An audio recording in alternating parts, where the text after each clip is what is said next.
আমি একটা table cloth বানাচ্ছিলাম, তাই বসে বসে মনে হলো আপনাদের সঙ্গেও এই জিনিসটাকে শেয়ার করি।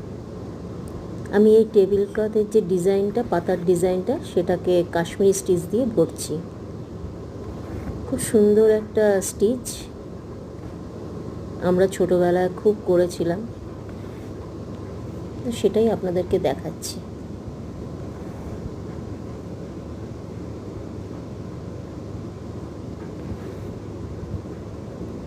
দেখুন আমি কিভাবে করছি।